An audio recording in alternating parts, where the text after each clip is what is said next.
Okay, I'm ready when you're ready. This meeting is being recorded. What about the speaker on the computer? Okay. I'd like to call the meeting to order for, it is 6 o'clock. Can we all stand for the Pledge of Allegiance, please? I pledge allegiance to the flag, of the United States of America, and to the republic for which it stands, one nation, under God, justice for all. Okay, will the clerk call the roll, please? Gino Di Giovanni, Here? Brian Capolo, Here. Dana Florenza, Here. Carly Pecht. Here. Carleen Galuzzi. She's excused. Okay, record should reflect you have 4 members present, so you have a quorum. Okay, thank you. Okay, number 4, approval of minutes. We have none. Can I have a motion to table, please? Dana, second. I'll second. Brian, all in favor? Okay, motion carries. We'll go to number 5, public portion. Ladies and gentlemen that are present here in City Hall and also on Zoom, what we're going to do for tonight's meeting is under number 5 here, the public portion. If anyone would like to speak in reference or regarding any other business, you can do so now. If you have any comments in the future for the presentation that will go on, we'll speak at the intermissions for each section.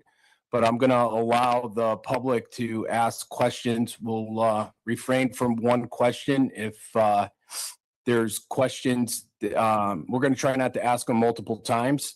So you could state your name and address for the record and just second a question that was asked prior to. But right now under number 5, we're going to open up the public portion to any comments, questions, or concerns that have anything to do with any other business besides line item number 6 for the study update. Is there anyone from the public that wishes to speak? If you're on Zoom, you could unmute your mic and just state your name and address for the record. Is there anyone else from the public that wishes to speak? Here in the audience, third and last time, anyone from the public wish to speak? Gino, Yes. I'd like to make a motion to create an item in the agenda to open up the public hearing after the presentations. Okay. What we're going to do is once Evan starts his presentation, he's going to stop at certain sections of it, and then we'll entertain any questions or discussion at the end of those instead of doing it at the end. The reason why is, there'll be a lot of information to digest all at one time and then to have a question and answer. So I think there'll be a few different sections, so we'll do it at that time. But Very good. Okay. is that good? Yep. All right. Third and last time, anyone from the public wish to speak? Okay, without hearing any, can I have a motion to close the public portion? Dana, second? I'll second. All in favor? Anyone opposed? Okay. We'll move on to number 6. Feasibility study update by Steinberg Hart. So for tonight's presentation, we have a representative of Steinberg Hart. Evan is here. That's going to go over where we stand to give a current update. And Evan, the floor is all yours. Excellent. Let me share my screen. Brian, once he gets all set up, could you make sure, just give us a yes or no to make sure that you could see what you could? Okay. Thank Yeah, you. I see the presentation right now, Gino. Excellent. Well, it's good to be with you tonight. Our team collectively has made very good progress in the study. As Gino mentioned, I'm Evan Dele Paoli, a principal with Steinberg Hart. We're the architects and lead organizers of the study. We are joined by a series of team member, other firms of a variety of disciplines, each contributing their their own expertise to the study. Web management, arts market consultants who did the lead of the market needs assessment portion of the study. Duncan and his team actually worked on the early 2000s original study for the Sterling Opera House. So Duncan has been part of our team throughout this effort. The stages consultants, our theater consultant, Alex Stoll and his team, leading the theater consulting effort as part of the study. Alec also joined Duncan in the early 2000s original study. And so those two have really been contributing the specialty consulting for the work compiled to date. In addition to them, our team has been rounded out by McLaren Engineering, structural engineers who have evaluated the existing building and some of the recommendations that we'll describe in tonight's discussion, as well as Kohler Ronan engineers out of Danbury for mechanical, electrical, plumbing, fire protection, and life safety. And so all of our team members have reached a critical mass of documentation, diagrams, narratives describing both the evaluation of the existing building and proposed recommendations for renovation that are now currently in the hands of our cost estimator. And so tonight's a great time to meet with you all to discuss our current updates. We have a lot on the agenda, so I'll try to go quickly through the discussion, but also stop at key moments for questions. We want to give the group an overall status update of where we are in the study, schedule and anticipation of our next meetings coming up, our overall process and what it's been through the working process of the study, current findings and recommendations related to the market needs assessment, the existing conditions of the building, historic requirements. The building's on the National Register, so we'll talk a bit about that, the capital improvement recommendations, and then topics related to scoping and cost, phasing and suggested phasing of the work, what can happen as an initial phase versus subsequent phases of work later down the road. As I mentioned, we're in the process of generating a cost estimate for the work that will be included in the final study. We don't have numbers just yet, but we will be discussing a little bit the structure of the cost estimate, so you can anticipate the type of information that will be coming out when those numbers are shared in about a month's time or so. And then organization of the final report, sort of an outline of the types of information that we'll be going through.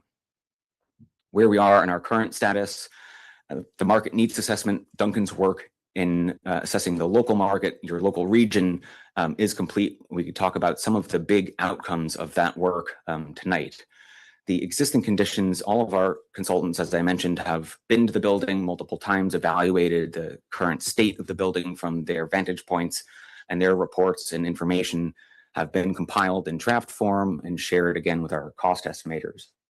And our capital improvement recommendations are mostly complete for the extent of being able to put prices to them, and I'll share an update about that. So really on our open list here for the status of our study, we're in the process of cost estimation and in the process of compiling the final report. Schedule and next steps. We are here today to give you an update about the study. We anticipate coming back in about a month's time to the March 9th commission meeting to give you an update about the final report, the cost estimate numbers, any refinements to the work that you see today. So a bit about our process. Our process throughout the study has been really three-pronged. I'm not going to read the text on the screen, but essentially focused on three things, as I alluded to: the market needs assessment, first and foremost, understanding what the local region, local market can support for cultural arts and the types of events that people want to attend and pay ticket money for. That was one aspect of the study. Existing conditions assessment, the second, evaluating the building. The building was built in the late 1800s, evaluating the structure, the architectural components, the historical significance, and other aspects to better understand how we can strategically renovate the building in a cost-effective way while meeting the needs of what was revealed out of the market assessment process. And then capital improvement recommendations all along the way, making sure that what recommendations we're making are strategic, are following what the market can support, what can follow just ticket revenue generation on day one when the venue opens, and that we're not going too far down the road of extravagantly renovating the building beyond what the financial logic can can support. And so 3 tiers of what our process has been. First, I'll describe some of the findings out of the market needs assessment process, the work that web management led and worked with us through. Throughout their process, they spoke with some of you. They've evaluated local region within 30 and 60-minute drive times.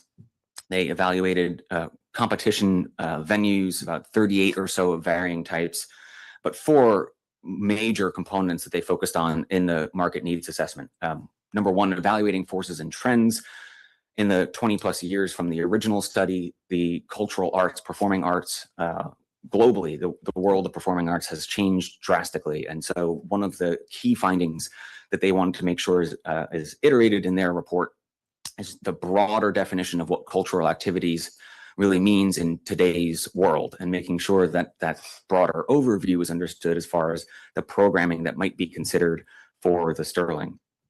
Assessing the market, not just within the constraints of Derby proper, but again, within the larger region, 30, 60-minute drive times beyond, to pull from really the likely pool of audience members that would attend events at the Sterling. And so that understanding both Derby and beyond was important as part of the market assessment.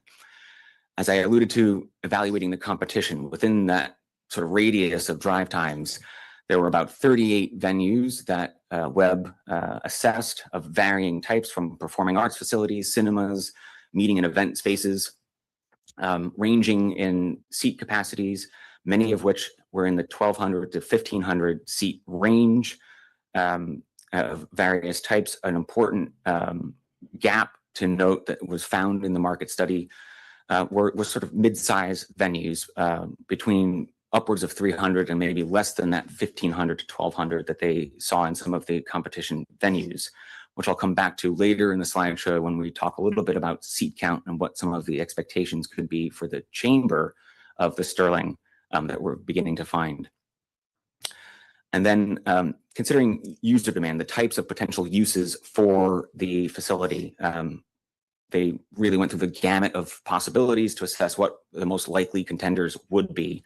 Nonprofit rentals, commercial rentals, film, education programs, community gatherings, and lastly, here on the screen, bolded in orange, presented live arts and entertainment, which is really, as I'll come to in the next slide, the likeliest use case.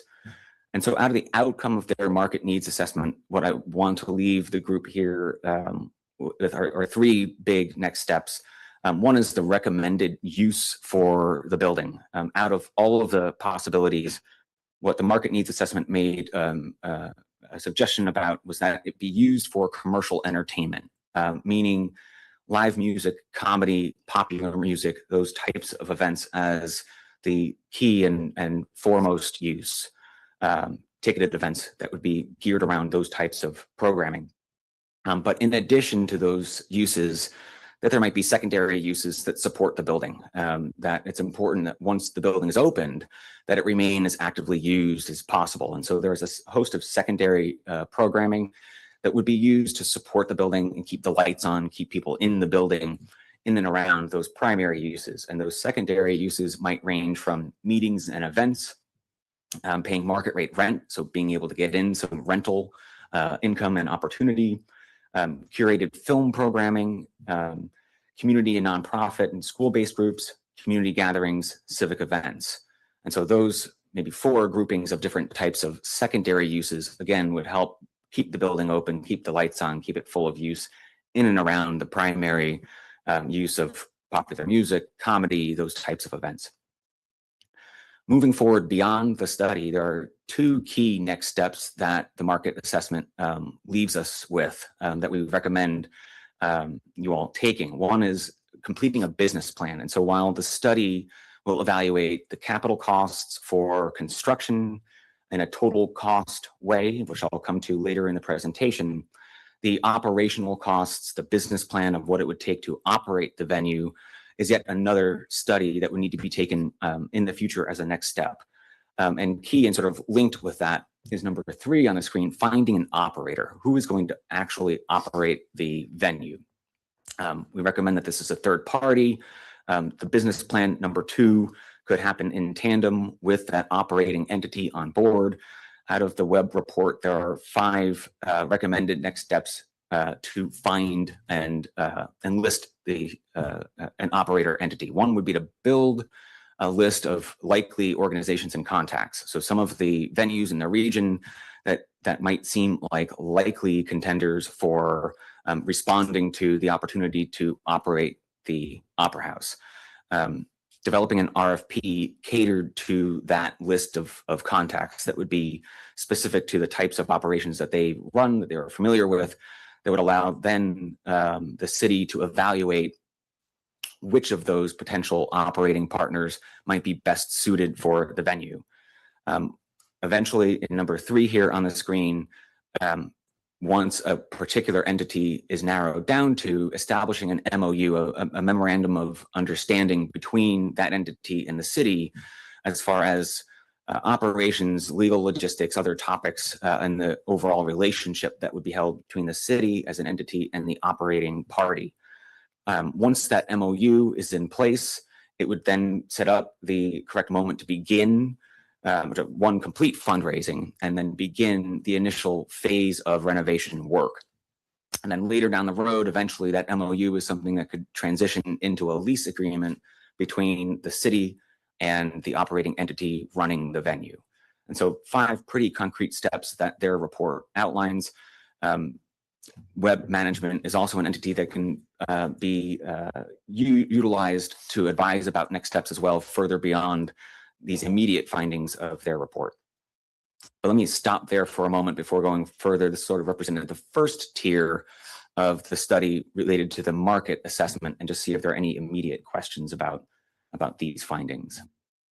So if anybody in the gallery here has any questions at this time, you could just walk up to the podium, just hit the button, and just state your name and address for the record. And also, if you're on Zoom and have any questions, you can just unmute your mic and just state your name, address for the record, and you can ask your question. I'll open it up to the gallery in person first. Is there anybody from the gallery that wishes to ask any questions? If not, how about on Zoom? Okay, if not, we'll continue.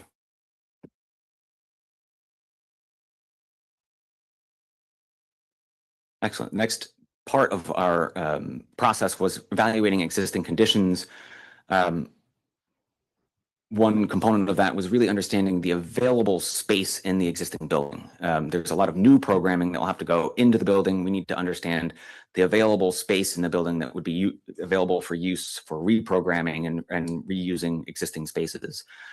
I won't go into the chart in detail on the screen, but it tallies all of the existing building spaces and rooms, from the basement level to the street level to below stage, orchestra level, both balconies on up, both the net usable square feet, which are the usable square feet from face of wall, right? Interior usable square footage for each room, and as well as the gross square footprint, which takes into account the footprint out to the outside face of wall. So we really understand the full footprint of the building. In total, there are about 18,800 net square feet in the building, usable as a square foot amount. And the building overall footprint takes up about 28,000 and change gross square feet. And so those metrics gave us a little bit of understanding of the amount of space available. And while those numbers sound large, there's really not a whole lot in the overall building. It's a tight and small building to work with. Initially, we looked at the existing conditions of the exterior. The city has done great work over the history of the building in upkeep of the exterior work, and recently replacing the roof, rebuilding the cupola, replacement of windows throughout the building's history. And it shows, because much of the condition of the interior isn't showing the extent of degradation that you might expect for a building of the late 1800s. So that is wonderful news and should be applauded. Within the scope of the costs that we are estimating and allowing for, though, we are going to provide an allowance for sort of general maintenance of the exterior. You can see in some of these photos, there's what you would typically see in brick efflorescing from the brick facade, we want to make sure that there's provisions enough within the budget allowances to allow for repointing of brick, general maintenance of the brick facades, and things of that sort. And so not extensive, but something that would allow for the type of general maintenance that you have been doing throughout the years already. Talking about the exterior a bit further, we evaluated how much space we have on the outside of the building to the property line, both in an original 1971 survey, as well as a more recent survey concluded just last year. And this is a zero lot line building, not surprising in a building of this era, built right out to the property line. And so what that means is there's very little space beyond the confines of the brick facades that we can work with for additional uses. And so that the interior space of the building that I summarized a moment ago becomes very key in evaluating what we can repurpose and reuse for the building. On the interior of the building, we've walked multiple times with our team and our consultants. The bottom set of images are from the far basement level of the building, much of which is a dirt floor throughout and various states of condition. You can see here in some of the images, the load-bearing brick walls, the foundations that come down through the buildings that are in fairly good condition. There's debris and so forth within the basement that would need to be cleaned out. Low ceiling heights. We're predominantly recommending, as I'll go into in a moment further, that the basement level of the building is used for utility, for new infrastructure, for mechanical, electrical, plumbing needs, and everything, all the new programmatic needs would happen on levels above. In the top row of images are at the street level of the building, the level of the building that would be entered off of Elizabeth Street that houses the prior city chamber, mayor's office, and a variety of other buildings. The load-bearing support for the building comes down through the street level of the building. Much of the demising partitions comprising the rooms at street level, though, are non-load-bearing and are under consideration for reevaluation, reconfiguration for new rooms suiting the new programmatic support for the venue. But you can see here some of the existing condition of paint flaking and repair. There's a good amount of abatement that will likely have to happen as part of the project, hazardous material abatement that we will be allowing for in the costs as well for the renovation work to take place. Moving up into the building and the hallmark spaces of the building for the audience chamber and the stage. On the top left-hand image, what is most striking about the audience chamber is the horseshoe shape of the balcony. It really forms what is an intimate room, excellent sightlines to stage, and is unique to the Sterling. And in all of the work, as you'll see as I continue, the goal is to keep that shaping, keep that horseshoe, keep it hugging the proscenium, and keep an intimate room overall for live events. But the top row of images showing the balcony vantage points, including the top upper balcony, even from the foremost of the back row of the upper balcony, there are good sightlines to stage.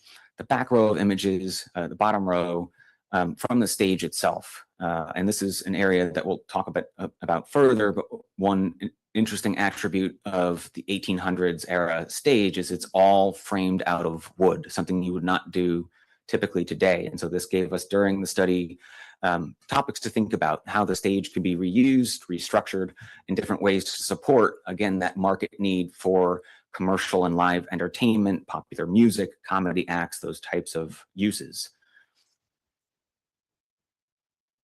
In the front of house spaces, there's a large multi-story stair that starts at street level along Elizabeth Street and carries you up through the multiple layers of the chamber. You can see some of those images here. On the left-hand image, the lobby space outside of the upper balcony. And again, on the right-hand side, some of the existing stair, the historic stair and railings that continue up through those areas. We were initially concerned that current building code might cause us to reevaluate or rebuild the historic stairs. We've been able to confirm in our work that by provisions of the existing building code, which is adopted by the state of Connecticut, that much of the existing stair, the railings, can be maintained, which is great news. They'll be structurally reinforced where there's any degradation or structural deficiencies. Same with the railings to make sure that they're shored up, that they're meeting current code loading for the railings. But that level of detail can be kept in the building, which is fantastic. Moving on to some of our other evaluations from our consultants and our engineers. I won't go into a whole load of detail, but just overall broad overview. Structurally, this is a brick mass masonry building, meaning the exterior perimeter walls are load bearing, and most of the interior structure is heavy timber and wood framed. Like I mentioned a moment ago with the stage, that wood framing continues out the entire building. The balconies are wood framed. The upper attic that you could see an image on the top right is framed out of large timber wood roof trusses that span the wide audience chamber below.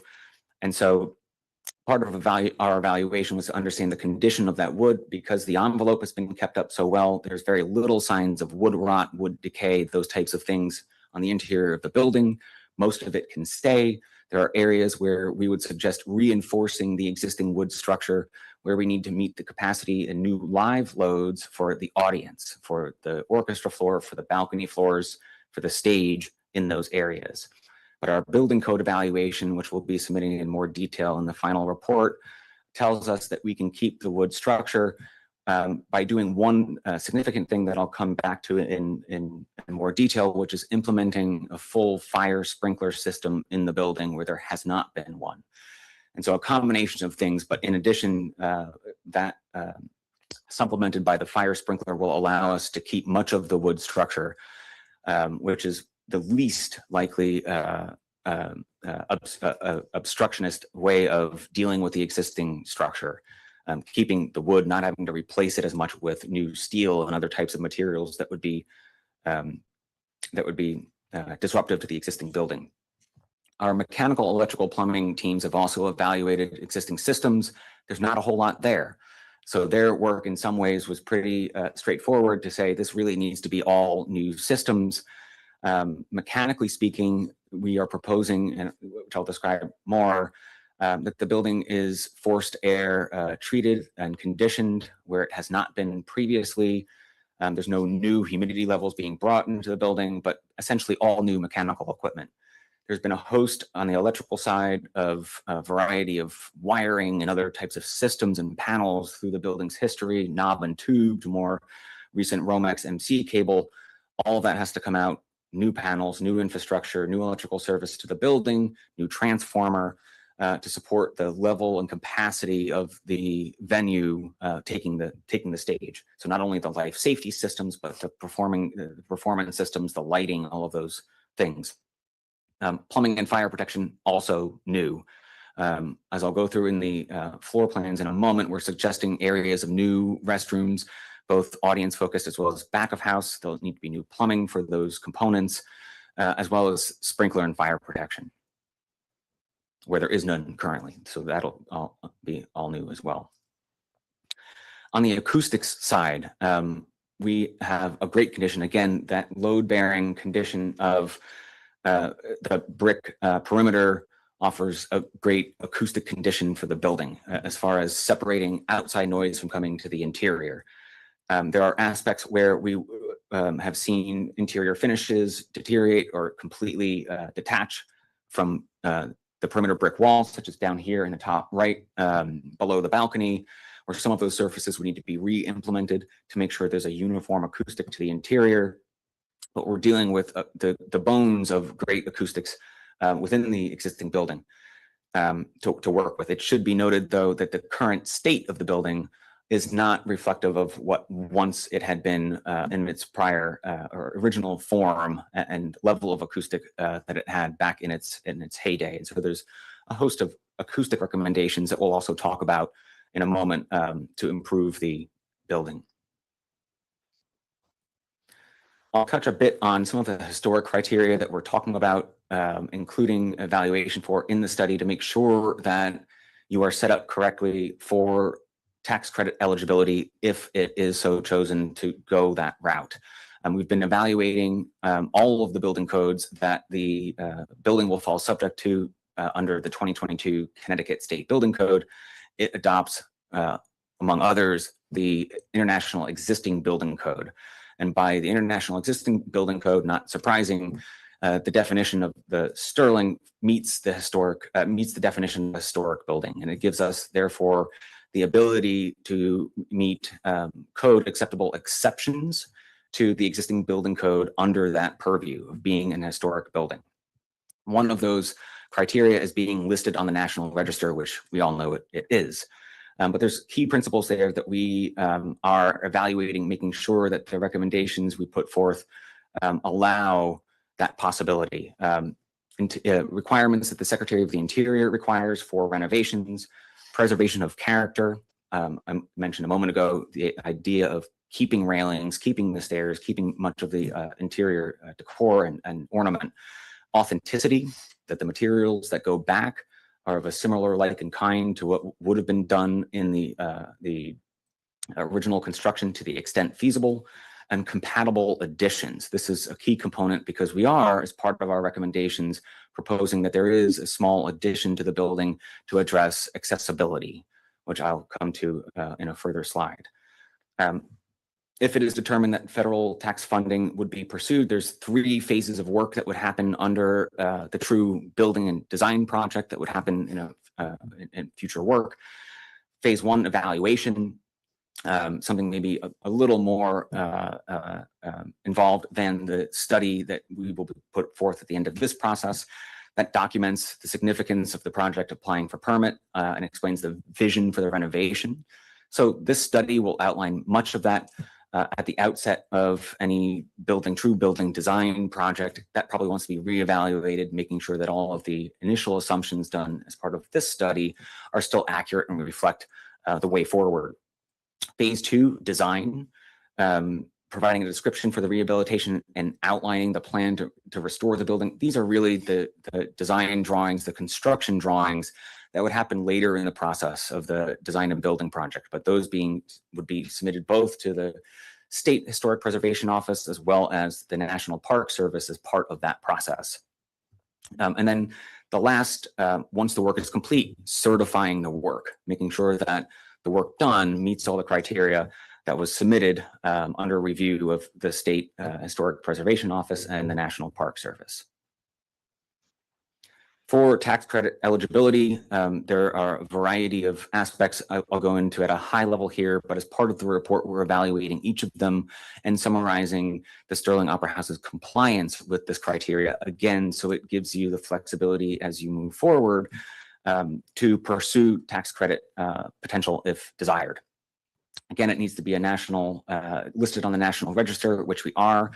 The project needs to meet what's called a substantial rehabilitation test, which evaluates the construction cost of the renovation relative to the existing property value.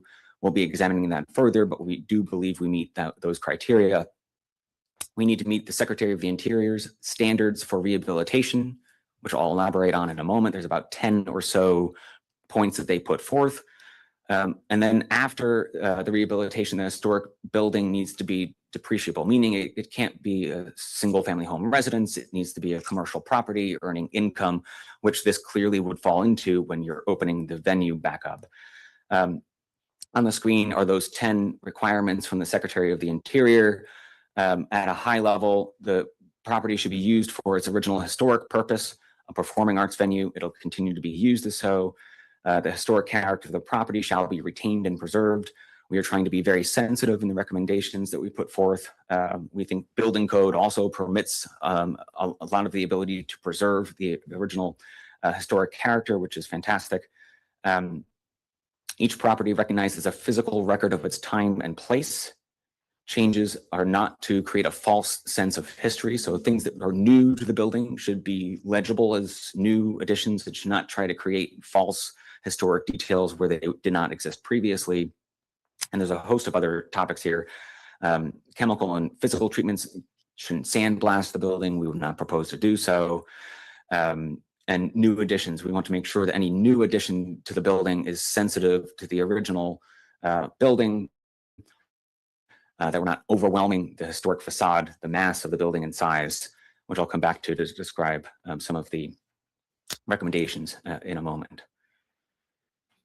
Let me stop there again after that summary of findings and just see if there are any questions about the historic criteria and things that we're continuing to outline and provide within the study. Just state your name and address for the record, Gary, please. You could walk right up there. Yep. Just hit that button. A green light will go on. Gary Collins, 273 Derby Avenue. Pardon my voice, I'm a little hoarse. What type of wood was used primarily to build the structure? It's a variety of wood. A lot of it is fir. It's a variety of different sizes as well. And so one of the criteria for current building code under heavy timber is that the timber sizes meet certain dimensional criteria. We're beyond that. We have sizes that are larger, say in some of the roof truss members and up above the trusses that span the audience chamber, to smaller wood joists of maybe 3 inches wide by 13 inches tall. Well, they did have a lot of fir around here at the time. Did they choose the fir because it was economical, or was it used for structural or acoustic reasons? It was largely used for structural capacity. Fir is also continues to be used as a material within heavy timber construction to this day. Glue laminated timber, LVL, mass timber. So likely the structural capacity of the wood. The part of the wood which comes out here, in other words, the structure is here, the acoustic portion is here. Was there any layers of, say, maple or birch used? Does anybody know the type of wood that was used for acoustic purposes, or was it strictly fir? Yeah. So there was no exposed timber. The timber was there structurally, and then it was, sheathed or coated with Plaster. plaster, Plaster? Yeah. Okay. All right. I just wanted to see what the acoustic. wire, lath, first, and then. Yeah, I wanted to plaster. see what the acoustic element was, because it was built in the late 1800s, and they knew a lot about what they were doing with the acoustics of wood. So if it's mostly fir and plaster, and if it sounds good, fine. But I would have recommended maple or birch. So I was just curious about that. Thank you. Absolutely. If there's anyone on online or Zoom that wishes to ask any questions at this time on this last section, you could just unmute your mic and state your name and address for the record. You can do that now.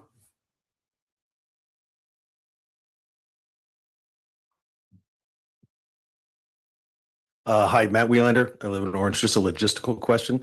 Is it possible, are you going to give us a copy of this presentation tonight? that Yes, we can we'll be review? sharing the slideshow. We'll probably issue it through Gino, who can Perfect. disperse it accordingly. Thank you. Yeah, we could email it to you, Matt. That'd be great. Are there any other questions, either in the gallery or online? Okay, if not, we'll keep going. Go ahead, Evan. Thank you. Excellent. Just as we evaluated the existing building square footage, we and our team evaluated what new space would need to go back into the building to best support the new function for the building. This ran the gamut of space types, from the audience chamber and public spaces of the building to performer support areas like dressing rooms, to production support areas like AV rooms and rack rooms and the sort, all the way to building utility and spaces of that nature. And so we are proposing, as I alluded to, that there would be the potential for an accessible addition containing an elevator. And so the chart that's on the screen tracks not only the square footage within the confines of the existing building, but also that square footage that would be part of the elevator addition, from basement level all the way through the upper levels of the building, the below stage support areas, the orchestra level, the balcony levels, and the attic level of the building. Here, within the confines of the existing building, finding new space where space was less efficiently used. We find 30,000 gross square feet. So where the original building, as I mentioned a moment ago, has about 28 and change gross square feet, we're trying to make better use of the interior of the building, and therefore the gross number has risen. Net usable square feet from the original 18, we're again trying to, we're hitting about 20 or so. So there's about 2,000 additional usable square feet that are being added to the interior of the building that I'll summarize when we go through the floor plans. The addition is small in comparison, 1,500 square feet gross footprint, about 810 square feet net, which is really just attributable to an elevator and the access ways to that elevator. Let me come up with this image, which is a site plan within the vicinity of the Sterling. I'll zoom in a moment to specific areas, but you can see where my cursor is in the white footprint, the existing Sterling building, the courthouse to the bottom left, and the adjacent properties off to the right-hand side. What we are trying to do in all of this is preserve circulation ways around both sides of the building to the neighboring properties. As I mentioned a moment ago with the site survey, we are a landlocked building out to the brick facades that are right at the property line. And so any exterior space that might be needed for this renovation is looking beyond the property line at potential easement conditions and opportunities. What we are summarizing on the screen is the sort of worst case extent of exterior space that might be needed beyond the confines of the immediate property line. Between the left-hand line in the red dashed dot pattern where my cursor is running to the one immediately to the right-hand side. And this is attributable to a new accessible entry, a proposed addition with elevator that would accommodate accessibility in a better way than the existing building does, which it doesn't. Potential for loading and loading access from the opposite street, and exterior mechanical and transformer. We're trying to keep some of the noise producing equipment outside of the sensitive areas of the theater so we don't have to address them acoustically as sensitively. Let me zoom in on this screen, if it will let me, to summarize some of those spaces from top to bottom. Again, Elizabeth Street is at the top of the page, right where my cursor is in the purple hatched color, a new accessible ramp and entry into what would be the public lobby at street level. Immediately behind that, a new elevator addition in this zone, in the paler orange color. We are trying to implement a single elevator to prevent overspending of what could be multiple elevators in multiple locations throughout the building, and have one that serves dual purpose, both front of house function as well as back of house. And so its positioning has been very strategic to get it to be able to load the back of house and production needs from the street, as well as still be close enough to the front of house functions that it can serve audience levels in the building. That begins to set up the possibility for a loading platform off of the back side of the building, and potential for a single loading drive off of the street with adjusted curb cut for capacity for a semi-tractor trailer, box trucks, other types of vans that could all take use of that single platform. On the left-hand side of that area, we're illustrating, again, the worst case for ground footprint needed for mechanical and electrical needs.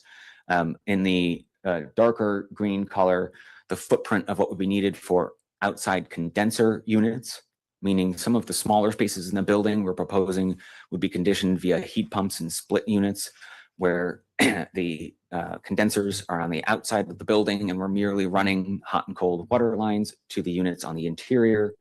The fans, all of that noise producing equipment would be located in this area.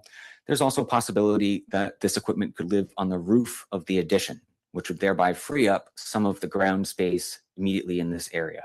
So there is that possibility. For the sake of this discussion, we're illustrating the worst case scenario. Correct, yeah. So we have, if you will, Plan B for some of these things. But the inside and the way the Opera House was originally built, it wasn't heated, it wasn't cooled, it was done by natural ventilation. So there was no place to put HVAC, cooling, compressors and whatnot. So what we did was we took everything and kind of put it in its spot on the ground for the worst case scenario so that we would have a full layout and a full footprint.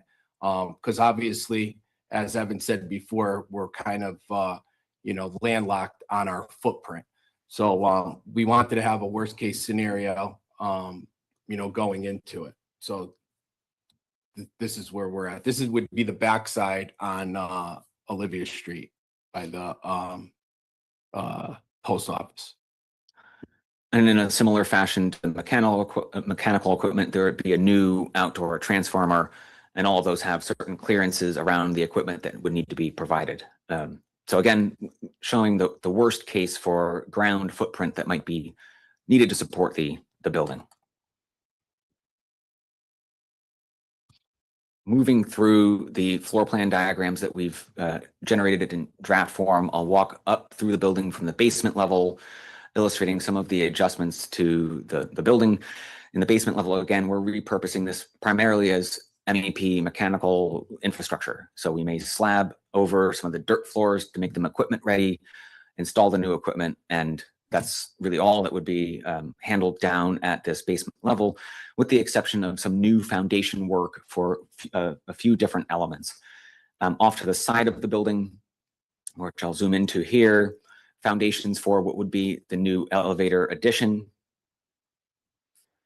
And immediately below the existing stage footprint for two new emergency exit stairs that would be required to exit the audiences from the upper levels of the building. So outside of that work, there's not a whole lot of work envisioned down at the basement level. The area immediately below the stage is otherwise unexcavated. Moving up to street level, there are a variety of things happening at street level. It takes on both a front of house use for audience purposes, as well as back of house use for production and performer support. We have two predominant entries, preserving the main entry off of Elizabeth Street, where shown here, and a new accessible entrance immediately around the corner off of the side of the building and close in vicinity to the new elevator addition. We're proposing that the existing doors at the corner tower and cupola component of the building, the walls and doors remain, but they no longer be used for the predominant entry. The walls and doors are right immediately up against what are steep stairs off of the street. They're not code compliant. We don't propose that they be reused as the main entry to the building, but can remain, again, to retain the historic elements of the facade. On the floor,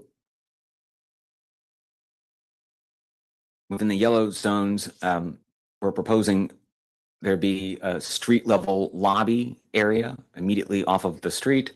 In the pink zones, public restroom facilities serving the lobby function. And a bit differently from the current building where the stairs immediately accessed from those front doors, the stair would be opened up a bit from the lobby, really celebrating its presence at the street level of the building. The existing stair remains, the railing remains, being able to see that historic character down at the first level of the building. The elevator would be accessed from the interior, and essentially right where my cursor is would be the demising separation between the front of house access and all of the backstage support. In the green zones, these are green rooms and dressing rooms for performers. In the blue zones, production support areas for house technical director, visiting company manager's office, backstage storage, tool and AV rooms, other production support areas. You can see here again that split use for the elevator, back of house loading, as well as front of house access.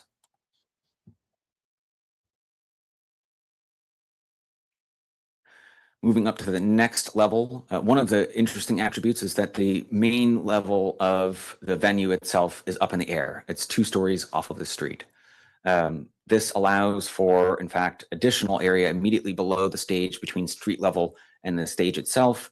That's currently used, or currently was originally designed as some supporting dressing rooms. We're proposing it still be used in that fashion, that there are additional dressing rooms up off of street level directly below the stage, in proximity to stage for quick changes and other types of things that would have to happen for those types of events.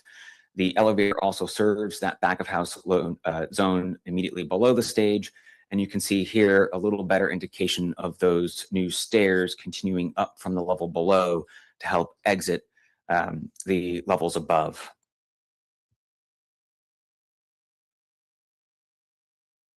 Up at the main level of the venue itself, the orchestral level, in the yellow zone are all of the existing historic stairs and lobby areas that get us up to this level.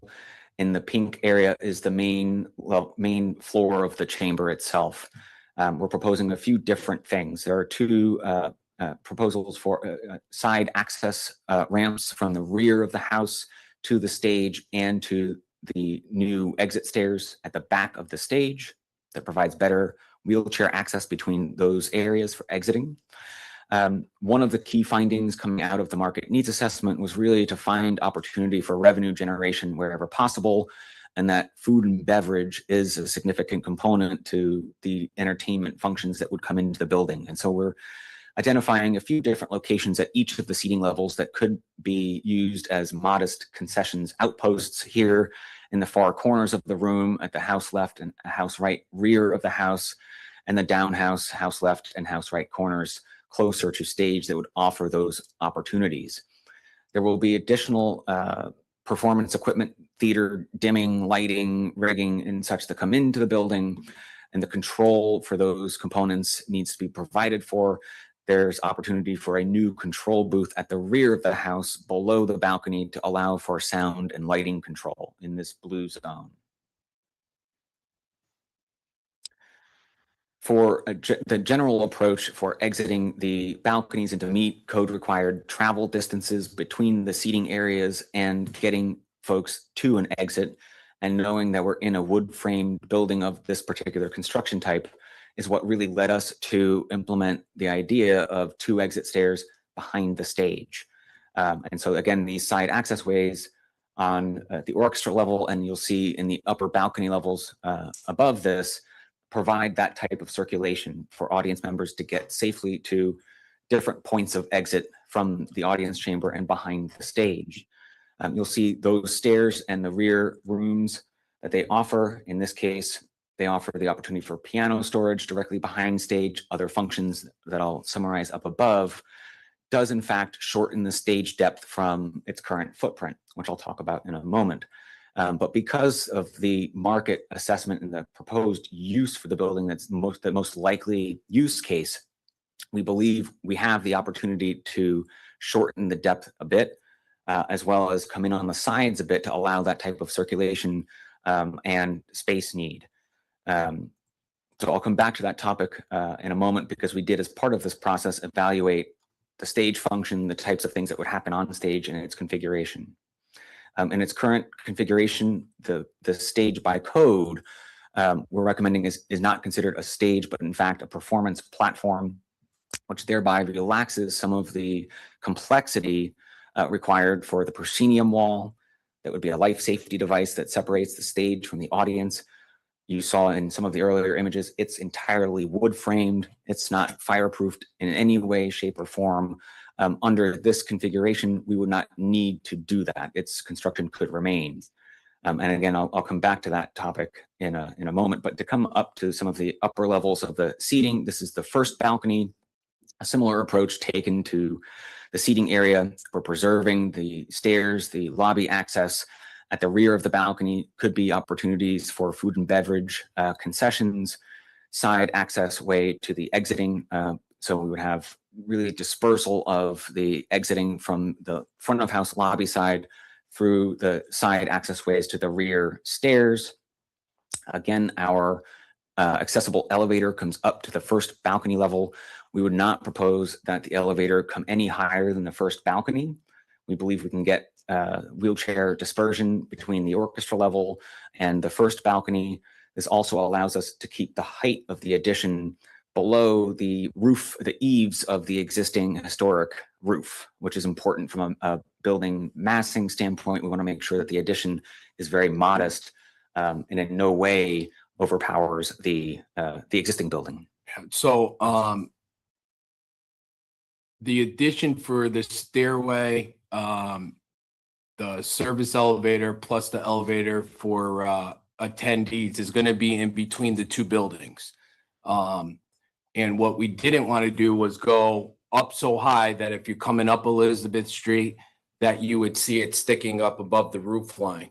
So, Evan and the team came up with the idea to go up a certain height, so it would be below the or just about at the gutter line, and the building to if you're coming up Elizabeth Street, that first building there, that old SNET building, I think it was, you won't be able to see it at all. So we're trying to kill a couple birds with one stone there. But we also didn't want to make it go up so high that it took away from the cupola, the roof line, and whatnot. So that's why the team came up with this kind of idea and structure to go along with it. So I just wanted to let everybody know. And moving up to the second balcony, again, a similar strategy here as far as the configuration of the seating opportunities for food and beverage concessions at the rear of the balcony. Something different here than existing new restroom facilities. And so I pointed out a moment ago, new public restrooms at street level, which is a level below the orchestra level of the building. By code, we're allowed to have that one level of vertical separation between the area served by the restrooms and where the restrooms are located proper. These street level restrooms would therefore serve both the street level of the building as well as the first level of the audience chamber. In the second, or the first balcony rather, there's really very little footprint and no great space to include restrooms. We would be coming into the chamber, reducing footprint and doing things that would be too invasive to the building. And so here we're proposing that the next area of restrooms happens at the second balcony, in fact, and would serve both the second balcony and the first balcony for restroom facilities. But in a similar fashion, allowing for exiting both back out the front of the building through the yellow zones at the front along Elizabeth Street, and new side arms to the balcony, connecting to side access ways that would exit out the back of the building.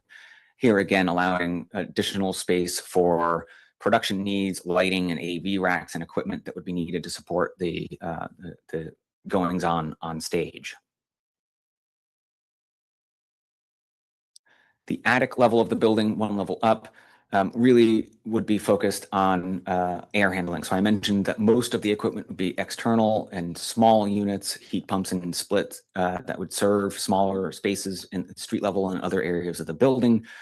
We need to condition the audience chamber itself. And that piece of equipment is sizable. It's not something that can live outside easily, given the site constraints.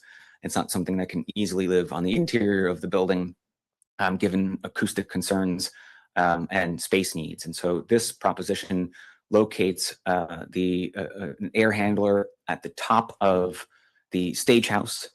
It locates it in proximity to what would be the two new stair cores.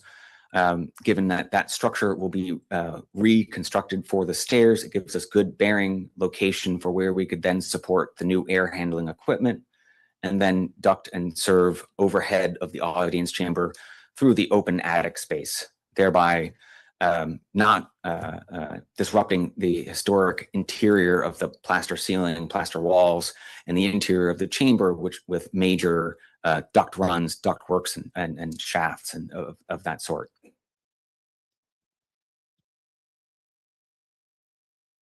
So in cross-section of the building, just a summary again of really all of the topics that I just described for the overall building layout, utility and mechanical function in the basement, the street level floor. So I just want to mention, so this view that everyone sees on their screens right now or here in the audience is a view from the side looking in.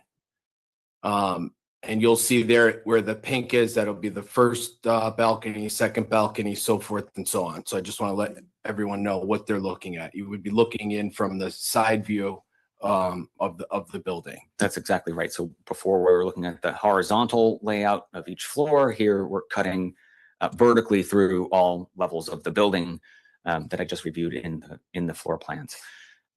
Utility level down below in the basement, which is where my cursor is. The next level up at street level, both the front of house function and production needs.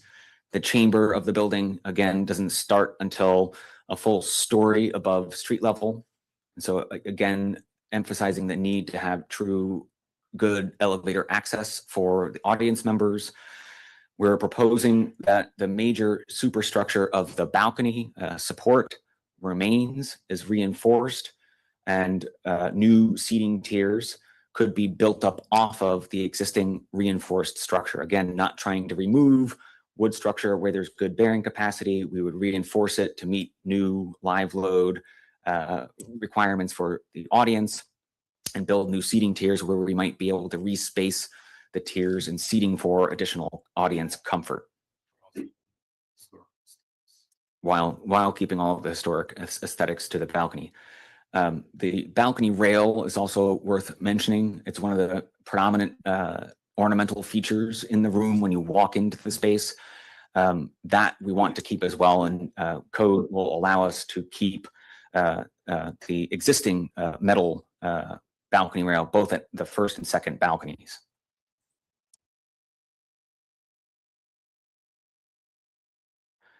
I want to come to the next few slides to talk about evaluation of the stage environment and some of the recommendations we're putting forth for the stage, or rather platform, as I summarized, based on the outcome of the market need, and making sure that we're making the platform environment compatible with what will take the stage and supporting that use, not overbuilding, not underbuilding, making sure we're planning for the future well.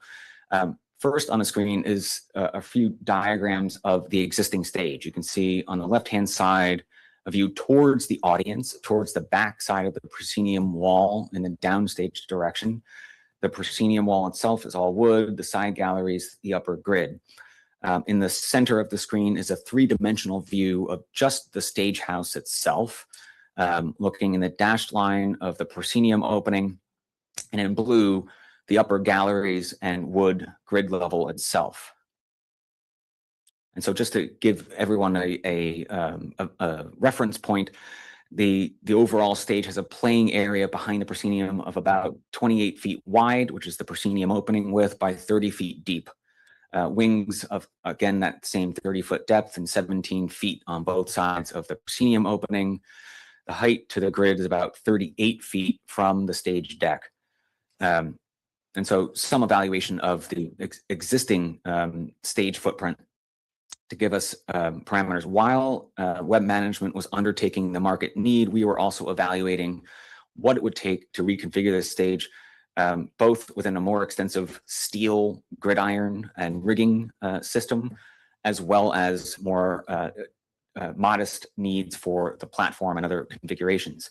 On the screen are a few diagrams that we undertook during that assessment for a new gridiron. We can't come back and reuse the wood structure for the grid. It would have to be all new steel. And so what's shown on the screen are in green, new gallery levels out of steel, new gridiron, again, out of steel, and the extent of structure that would have to come down through the building along the proscenium line to support all of that structure. While we do have good brick bearing walls around the sides and backside of the stage, the proscenium wall itself in this area is not of the capacity to support the rigging needs that would be needed for a full gridiron and side galleries. And so this gave us a little bit of pause while the market assessment was still being conducted. So this is one criteria of structurally supporting the capacity of a new gridiron.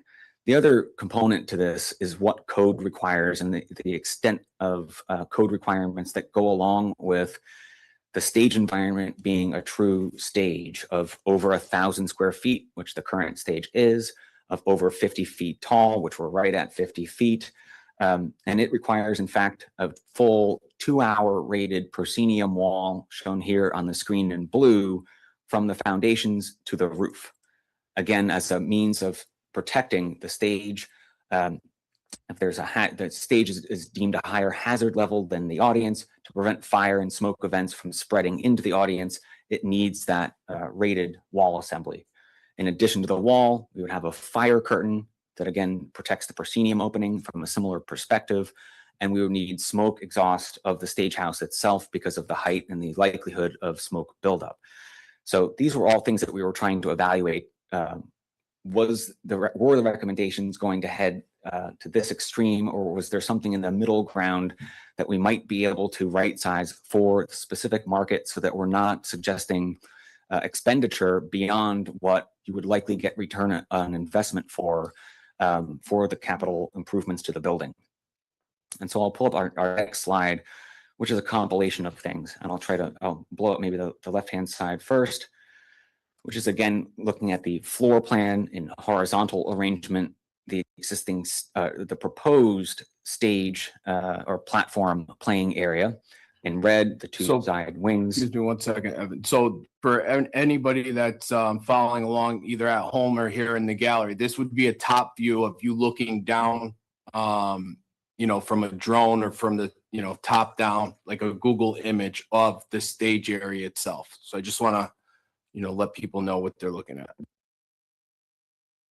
As we went through in the floor plans a moment ago, in orange, the two new stair towers for emergency exiting the upper levels of the building, the side access ways on both sides of the red playing zone, some storage area behind stage that offers, but it essentially means that the predominant playing area of the platform is again this red zone, but slightly shortened in the back and the side to side because of that circulation and emergency exiting. We think because of that the platform can be in its shortened depth 20 feet from the existing 30. It retains the 28-foot wide proscenium with the same proscenium opening height at 23'4". That size playing area is suitable for the type of commercial entertainment, live popular music, comedy, those types of events that might come into the building and provide a ticketed use for the building. What this then offers opportunity for, again, is the new stair tower shown in this three-dimensional view of the stage house in orange. In the darker blue color, a likely location for the new air handling equipment up above the stage to be supported in and around and close to the stairs. Structurally, we get some efficiency out of that. In the lighter blue color, this would be a lighter weight structure, but something that you could still rig modestly from to allow for lighting, to allow for sound needs. The performances that take the platform will still need modest accommodation for those theatrical functions. And so there'll still be the ability to have a grid, albeit not to the extent shown in the previous slide in the green areas, to serve again sound and lighting needs. With this, I won't go into this in a whole lot of detail, but technical diagrams that we're producing that will be included in the study to study occupancy of the building and exiting strategy. We've done this through all of the floor levels of the building for our own calculations and to make sure that we're right-sizing programmatic components that are being made part of the recommendations. This assesses about 770 total occupants for the building overall amongst all of the floor levels from basement through the second balcony.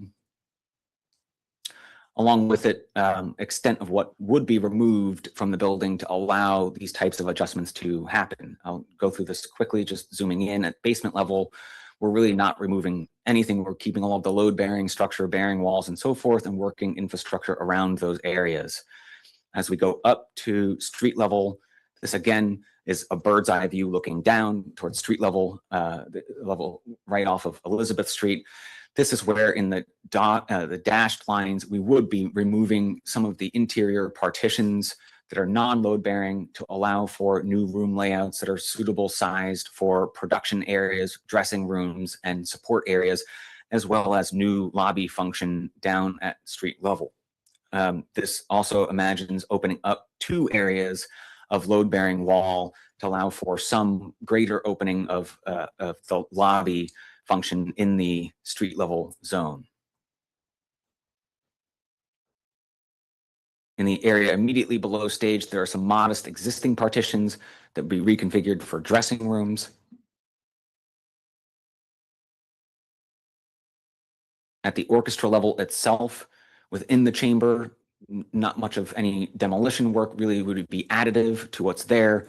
On stage, there are some existing stairs that go down to the below stage areas and that connect to the balconies. These would be rethought. These would come out as part of the recommended removals from the building. And you can see here in the red diagonal hatched areas, the zones for the new stairs. And within both balcony areas, again, reimagining the tiers shown in the dashed line. So just at a large global view, some of the large things that might come out of the building to allow for the reconfiguration. As part of our study work, again, I'll be global in this overview, but we've been assessing existing assemblies. In blue in these diagrams, we have load-bearing walls, same as the red. There's existing plaster assemblies, but what this has allowed us to do is take a closer look and examination of different assembly types that will be summarized as part of the report. Existing load-bearing masonry walls that are in some instances faced with plaster on the interior, some that are missing it. We're 3 layers of brick masonry thick in most instances, except where we're deepened in section to support structurally the building beams and such above on upper floors. There's a lot of existing plaster assemblies on wood lath. We're proposing some new assemblies that would come into the building to make way for those new rooms, to make way for the addition in the instance of the new stair cores, a concrete block perimeter that would allow fire separation and safety of those stairs, but we're exposed to the historic interior of the room, plaster on metal lath, but lime plaster and such that would match the material of the existing. On interior non-load-bearing walls, where we might have new walls separating recreated rooms on the interior, a similar approach to implementing plaster in that instance. And we do have the perimeter of the new addition, which needs to be fire rated, potentially out of a brick masonry wall with, again, a plaster interior. So these assemblies are will be summarized as part of the report. And in a similar fashion, we're doing the same for the horizontal assemblies of the floors and ceilings. I'll blow up this image, which describes in a little better concept the structural approach to the balconies. The sloped diagonal main raker beams of the balconies we're proposing remains. All of the secondary construction shown in the dashed lines would come out, potentially to allow for new tiers that respace the seating. We have about 2'8" in row-to-row depth with the existing tiers. We really knock your knees against the seats in front of you if you're sitting there. There's potential to expand that to about 3 foot row-to-row. Of course, it's a delicate balance because that means loss potentially of seating capacity. And so that was part of what we evaluated with our seat count. Coming to our next topic, we've evaluated different options for seating capacity in the room. Really, it's a delicate balance. The study won't make a concrete conclusion on what the exact seat count should be. This is something that really should be discussed further into the future, and certainly with the operator entity on board to best understand ticketing capacity of the audience and revenue and the business model for operating the venue. But there are a few different options of different capacities here. At the outset, I mentioned a gap that the market assessment found between 300 or so to 1,200 or so seats. So we're falling in that mid-range, which we think is a good range to be given competitor venues in the region. Option 1 that I'll come to, these are 3 levels of the building: the orchestra on the left-hand side, balcony 1 in the middle, balcony 2 on the far right-hand side. In option 1, we have 613 seats total. by doing a few different things. On the orchestra level, the far left-hand side, there's new seating implemented in what's called a continental seating style, meaning the row length of the seats is quite extensive side to side, and we have audience access aisles at the far perimeter of the seating dish. This has the disadvantage of longer distances to your seat from the sides, but is more space efficient as far as getting seat count into the orchestra level. We have 235 seats in this configuration on the far left-hand side. In the upper balconies, balcony 1 and balcony 2, we wanted to test the theory of keeping the 2'8" tier spacing row to row to see what seat capacity that would give us at the upper end of these options. In balcony 1, that configuration would yield about 214 seats, balcony 2, 164. So option 1 is the larger of the options as far as seating capacity. Option 2 rethinks the orchestra level on the left-hand side to introduce 2 intermediate aisles. We don't typically recommend a center aisle. These are good seats to have center orchestra, so we typically have intermediate aisles and therefore 2 on both sides. Less space efficient, so we lose some seats, but shorter row length and shorter distance to your seat. 191 seats in this option where we had 235 in the previous. This keeps balcony 1 and balcony 2 the same existing tier depth to keep the seat count high within the balconies. So here in this configuration, 569 seats. And then moving to a third option, back to continental seating at the orchestra level, and re-tiering balcony 1, balcony 2 to 3-foot depths. We lose some seats. We lose one fewer row in both balconies for 179 in the first balcony and 136 in balcony 2. 550 seats in this configuration. So there are different permutations of these options, but we wanted to give a good array of what's possible within the existing room as far as capacity. And it's always a delicate balance and trade-off between audience comfort, row to row depth, what the right dialed in seating capacity for the venue will be from a ticket and revenue generating standpoint. On the acoustic side, some thoughts about recommended improvements to the building. As I said at the outset, the existing brick perimeter wall is great for isolating noise from the street. Windows were more recently replaced. Upon our visits to the building, Elizabeth Street is fairly quiet. There's less concern about immediate noise infiltration from the exterior to the chamber. There may be the one-off event where there would be emergency vehicles passing, fire trucks, ambulances, what have you. You may hear those on the interior of the building, but they're not the frequent occasion of the rarity. They may be slightly disruptive, but it's the nature of the building being historic and there being a lot of really wood in the exterior envelope. So isolation from the exterior, less a concern. What should be pointed out is there could be instances of noise from the venue spreading outward beyond the building, depending on, again, the use.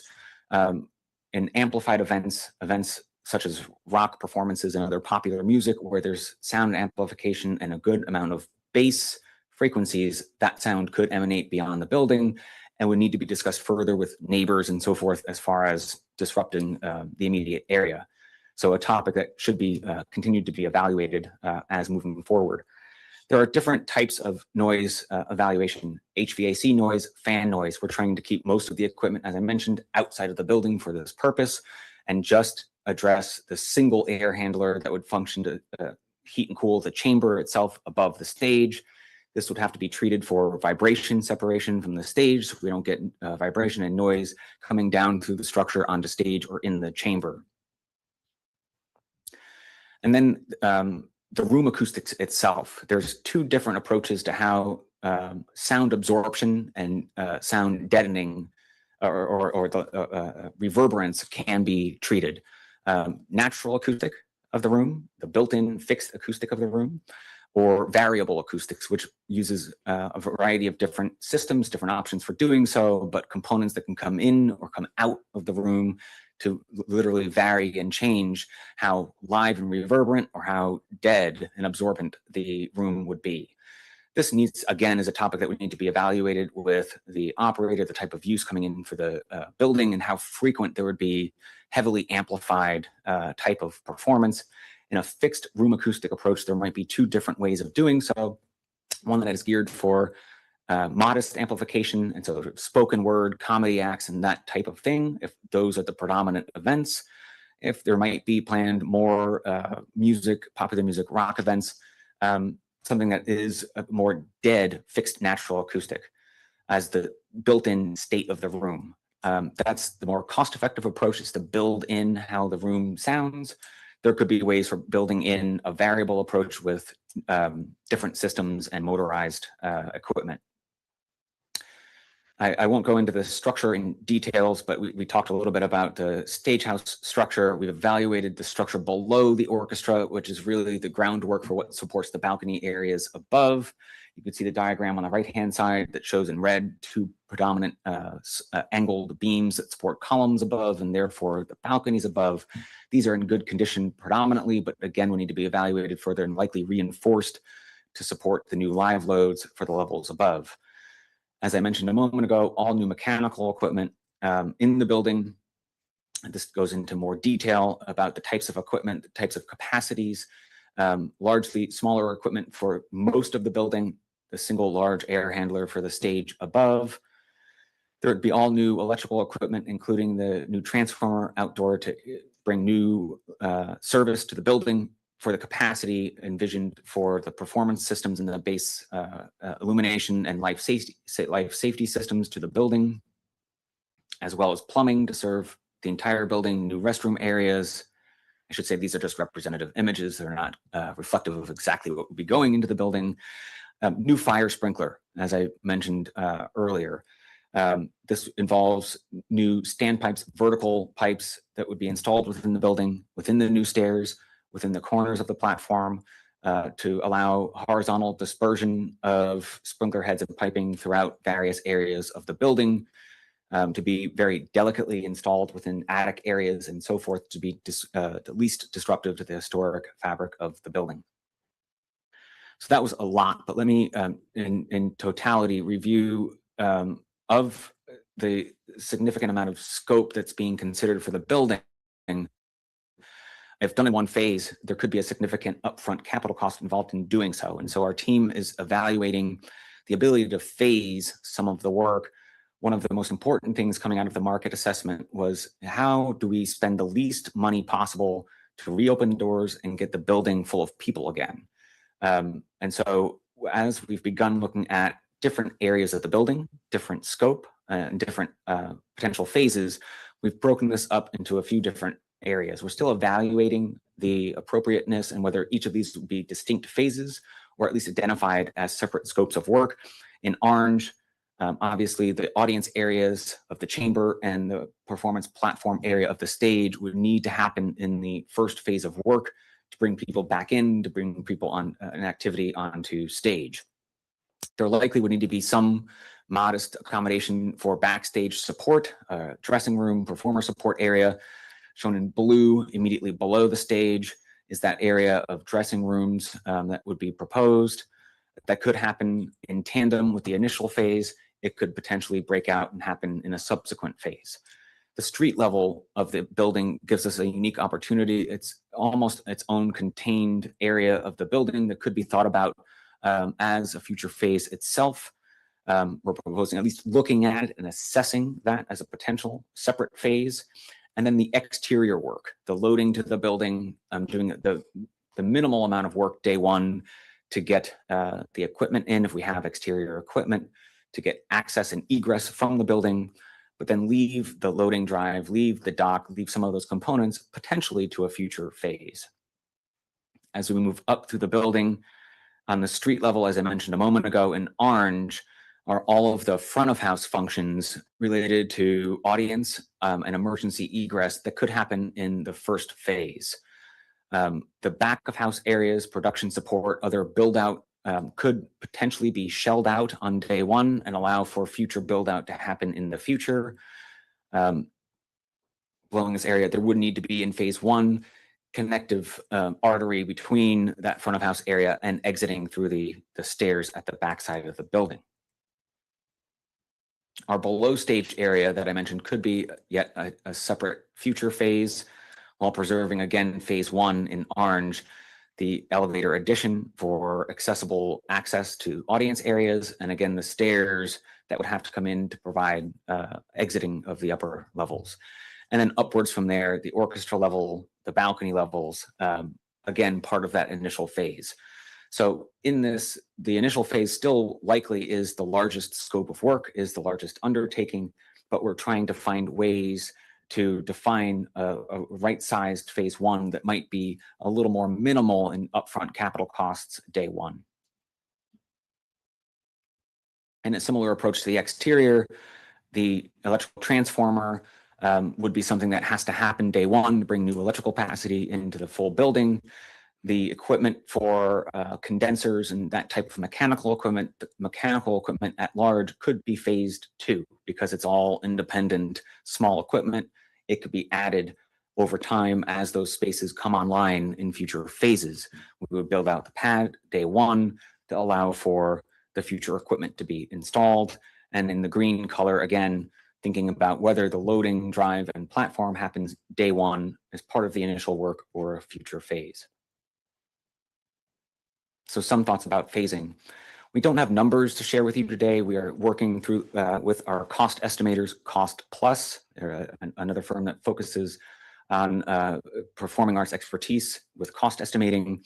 But what I do want to share is a overall structure of how we're thinking about the estimate. What we want to leave you with at the end of the study process is not just the construction cost, but thinking about the totality, the total project cost involved. And in doing that, it evaluates not only what are called the hard construction costs, the trade construction costs of what it takes to physically build the building, but all the add-on soft costs on top of that. If you think about turning the building upside down, shaking it, and everything that falls out, all of the loose furnishings, all of the loose components fall within that soft cost category. Equipment, microphones, speakers that plug in, chairs and furniture, those types of things.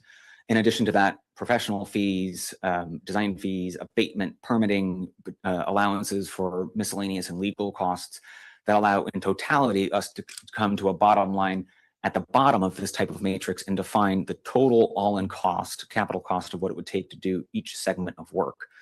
So from top to bottom of the chart, thinking about hard costs, soft costs. From left to right, thinking about the phasing that I mentioned a moment ago. So giving a menu of options within the costing structure of what each phase would cost from left to right, so you can better evaluate, do we do just phase one at the outset? Do we need to rethink making phase one more modest than the initial projections? Is there a way of grouping this in a different way than this initially suggests? We're trying to give you the tools to evaluate doing so. The cost information will also be escalated. It'll carry escalation into the future and break that out separately so that you have the ability to escalate costs as it's better determined when the actual construction renovation process would happen, as well as different contingencies that would be baked into the work for construction contingencies, owner contingencies, design contingencies that are typical for this type of work. So an overall structure of how the cost estimate will be structured, a very overall arching outline of the study document that we're producing, following much of the same progression we went through in the presentation tonight. Summary information and history over at the outset, summary of our process, existing building assessment, the market needs assessment, the proposed alterations that we've went through will be including much of the visuals and diagrams that we've shared on the screen in refined and final form, the overall building arrangement for the chamber and audience areas, accessibility recommendations as we reviewed, theatrical and performance alterations. As part of the cost estimation, Stages Consultants is also putting together a recommended budget for theatrical and AV equipment that will be part of that budgeting. The cost estimate will be obviously included in the report. the project phasing and sequencing, and overall recommendations and conclusions, and then accessory appendices. So an overall outline of the study document yet to come that we should have a final version of in about a month's time. And then we want to leave tonight with just some visuals. These are still very conceptual, but to give you some idea of the transformation of the room itself.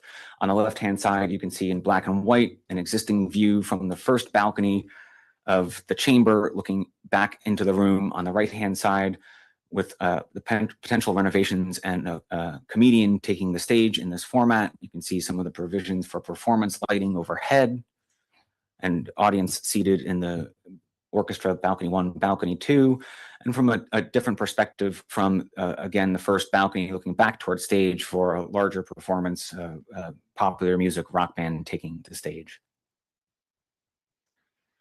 So a lot of material to get through. The last segment didn't break up as much in Q&A, but happy to stop and open up the floor for further questions that we haven't gotten into yet or any other topics. Great. So we'll open up the floor here in the gallery first, if anybody has any questions. And then also too, if you're on Zoom, you could just unmute your mic and state your name and address, but we're going to open it up to the gallery first.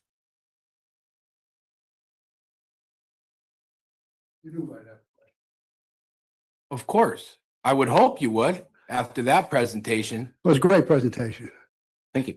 I have so many questions that ain't going to happen tonight. So I'm going to read the report and then I'll do them in writing. I'm David Condon. I live at 50 Beatrice Drive in West Haven, Connecticut. I'm the president of Sterling Opera House Restoration, Inc., which is the 501c3 that's going to raise the money to do everything we just talked about.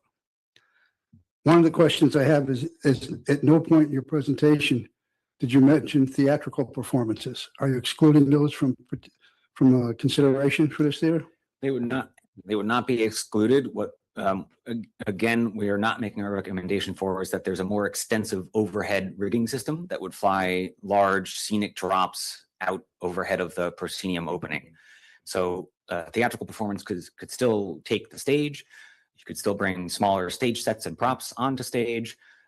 It would not be, say, Broadway style scale of theatrical performance, musical theater, and those types of things. Again, we, as part of the early process, evaluated much of that. And we were curious too, where the market findings would come back, whether that would be a big driver behind the likely use case for the building or not. Well, I'm also thinking in terms of local theater production, center stage theater and those kind of things. Right. So there's nothing that would prevent you from doing those types of performances in the building. It might be a rethinking of how the stage set works because it would be more modest. Here's my point of view on the fundraising. We're going to get one shot at raising this money. So we better put everything in that we want in now, not in the future. I like your phasing idea.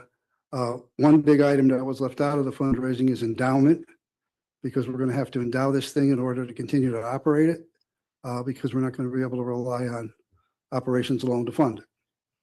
So if it means that we have to put extra money in to put a fly system in, we do that. We just did a community theater in Indiana, and we put a modified fly system in that was built for smaller stages, but that works adequately for theatrical productions. I noticed that on the second floor, it's almost all dedicated to either the theater, front of the house, ticket sales, and then behind that would be theater related for the actors and stuff. Okay, when I originally looked at the building, I was looking for areas for revenue streams. We have one local group that wants to rent the space for offices. That looks like that's gone. But for example, the old aldermanic chambers might have be able to made into a restaurant, which would be a revenue stream and a producer. So the revenue production from that could fundamentally offset the cost of those renovations. And it would also be able to mean that building could stay in operation, 6 or 7 days a week, even when theatrical performances were not being held. I'm trying to read my notes here. revenue streams. So anyway, everything else, I think, I can wait until I read the report. We're going to be having a follow-up meeting with the Valley Community Foundation because we want to be able to work with them to be the recipient of the fundraising funds so that they will deal with the tax implications. We'll have to work with you guys directly to determine how that will be. The phasing system will be really important because, first of all, I need to know the overall cost of what I got to raise because then I got to add. I'm doing a project in New York right now. It's a $40 million building. It carries a $10 million endowment with it. I don't know what the endowment on this is going to be based on the total cost of construction. And I got to get this done fairly quickly because I'm 78 and I'm donating my time, but I ain't going to be here forever. So we got to look at the timeline as to how we're going to do this. So if we're going to have the estimated cost, and like you said, in the next 30 days or so, we then can sit down and look at what the total estimated cost is, what the phases are, what we have to build into the endowment. Right. And we're going to be behind the 8 ball a little bit that we didn't expect to be because of the cutbacks in the endowment on the arts out of Washington and some of the federal and state. I don't think we'll have a problem with the state money under the governor's bonding commission, but we're definitely going to have problems coming out of Washington. The National Association for Historic Theater Restoration has funds. I've already been in contact with them. We'll look at what they've got for us. There are some local foundations, but that would not fund it to the extent we'd love them to fund it. So this is a great first step. Hopefully in 30 days, we'll have the cost and an estimated timeline for construction for each phase, because I'll need to know not only when you want to phase it in, but how long it's going to take to build those phases. And then we'll put the fundraising together. Right now, we have 3 members of the 501c3, Tom Backley, Matt Wieland, myself. I didn't want to start building out the board until I knew what we had to raise, because I'm looking for people that have money and that are willing to put their money where their mouth is. And that's the next big step. So Sure. in 30 days, we'll have the number. We'll begin to be able to put the game plan together. And then I will do an overall fundraising plan as to how we're going to attack this and the timing that we can expect. So I thank you for your efforts. You did a great job. And that's all I have. So Dave, just to give you a little bit of how the cost estimating is going to be presented, they're going to give us the cost of what it's going to cost, but then they're going to break it down where it's going to be projected out 2 years, correct? Yes, the breakout line item that we'll carry or identify for cost escalation will be projected out about 2 years, but a percent line item that you'll be able to then magnify and escalate out further if it's determined that subsequent phases might happen 3 years, 4 years, whatever it might be. We do that with all capital construction. Right now, we're getting whacked. I've got 3 projects going on, one in Miami, one in California, one in New York. We're getting killed with steel prices. When we did the original, game plan and budget, the steel prices were not where they are now. And now they're out of control. I just scored a home run. I got a company that manufactures steel in Pennsylvania that's going to donate all the steel for one building. I'm hoping we can get that same guy to come here. So anyway, but I appreciate that clarification. So I'm anxious to see the numbers. I'm not really anxious to see the numbers. I don't want to see the numbers, but I have to see the numbers. And we'll go from there. Anybody have any questions for me? I don't, not at this time. Okay. I mean, I know, We're getting I it. know what you're gonna, your job is gonna be coming up as soon as we button this up. So I'm sure we'll have a lot of questions for you once, Oh, yeah. I only have one answer, so you better hit the right question. right? Thanks a lot. You're welcome. Thank you. Thank you. Is there anyone on Zoom or online that has a question? Just please unmute your microphone and state your name and address for the record. Go ahead, ma'am.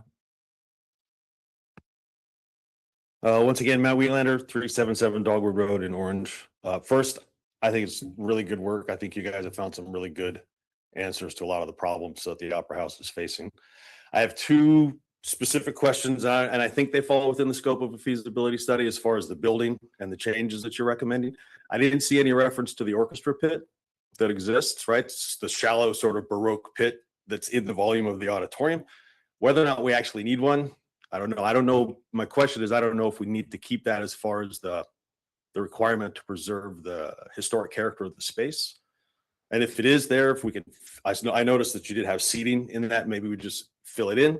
I don't Right. know if that's something to add to the conversation. It's a good point, and we should evaluate that. We are proposing that some of the existing historic platforms in the anti-pro areas Yeah. side of stage Yeah. remain. They could be part of the concession areas in the orchestra level of the building. Same could be true of the Baroque style pit, but you're right. Yeah, just definitely something to consider. And the other question I had was adding the grid and the extra structural capacity over the performance platform is excellent. I didn't know if you talked with McLaren about the possibility of needing any additional structural capacity over the auditorium for front of house lighting positions, follow spots and things like that. I just didn't see any of that referenced in the presentation either, but I know eventually the users are going to want that sort of thing and some sort of a platform for follow spots that might also affect programming and structural capacity out there too. So that might be something worth discussing for the purposes of the study as well. Sure. Good. Thank you. Thank you.